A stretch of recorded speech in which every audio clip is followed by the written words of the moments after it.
Thank you very much. I'll proceed to give the floor to Honorable Patricia Piaget, Deputy Ranking Member. Right, thank you very much, Honorable Chair. I'd like to take this opportunity to congratulate our sister on the other side for being given such a huge responsibility. The responsibility, as we see it, is something, the number of issues and challenges within your sector, which we as a nation needs to address. So I would first like to find out from you whether you know that there's a road traffic act in existence, and whether that act, the original one, and whether that act has been amended and what it seeks to address. Thank you.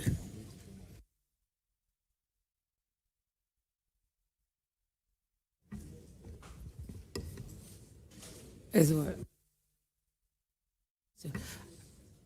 Thank you, Mr. Chair. I think I didn't get the question very well. If Honorable Patricia can repeat the act. I'll give you a brief about that.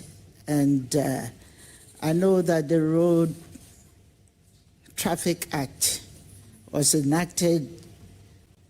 The earlier one is Act 683. And the subsequent one, the amended one, is the Act 761. The reason why I'm asking you this is that it has been amended because of the challenges within our transport system. Because if in order to ensure that movement is smooth, people have accessibility, and we need sustainable roads to ride on. These things have been taken care of. As a deputy minister, you always come to Parliament and you hear that when questions are being put to ministers, ministers don't normally find the time to attend to the floor of Parliament because currently most of them don't even have deputies. Once you are going to be the deputy, I suspect you will be the face of Parliament and your ministry or your sector. So I'm looking at the situation where we have enacted laws for movement of transport and all that. And all these enactments, all these laws are being flouted. When people flout the laws, no penal, how are you going to ensure that we have a transport committee in Parliament? And therefore, there's the need to review these acts to give implementation of this thing to it.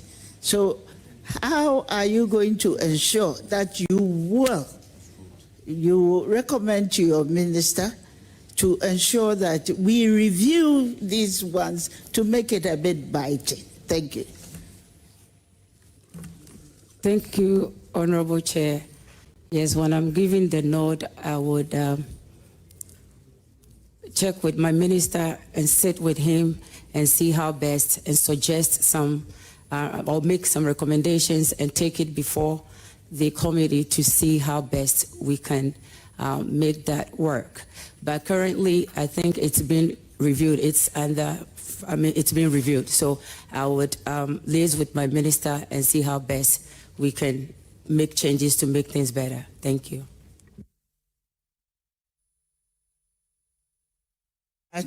Honorable, the revised National Transport Policy emphasizes accessibility. It also emphasizes inclusivity and sustainability. And this, or these emphasis is aiming to create a transport system that serves all Ghanaians, regardless of age, ability, or socio-economic status.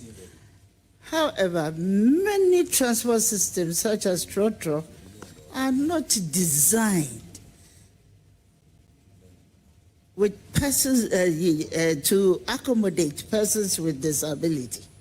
And you know our rural areas too, it lacks some connectivity. How would you assist your minister to ensure that transport policies prioritize inclusivity and sustainability, particularly for the marginalized groups and rural communities? Thank you, my sister. Thank you, Honorable Chair. Honorable Chair, when I'm giving the nod, I would, together with my minister, sit and see how best we can look into the challenges that you have mentioned and see how best we can make it work for everybody. So nobody will be left behind. Thank you. Thank you very much. Earlier on, a question was asked of you, whether what recommendation would you make to your minister on the issue of electric vehicles? And you know the challenges that we have at the moment. Are you sure?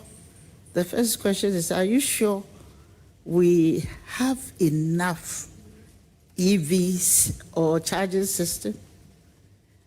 If we don't have enough, do you think it should discourage Ghana to reintroduce them and ensure the use of electric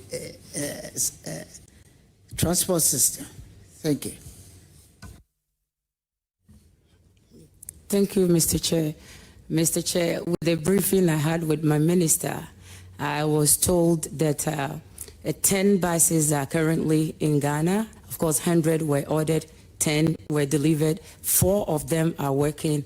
The other 6 has problems with the charging system, but he has resolved that and also made contact with the company that initially started. So they are making it better where it will be able to accommodate that. So changes have taken place. And so I will work once again with my minister to make sure that, because it's a good thing, like I said earlier, it's environmentally friendly and also cheaper. And so once we're able to sensitize the public and let them know the benefits and all that, I think it would work. So we'll find good companies that will be able to give us the best. So I'll work with my minister to see how best we can do that so that we can be part of the global world, because that is what everybody is transitioning into, and Ghana should be part of it. Thank you. Thank you.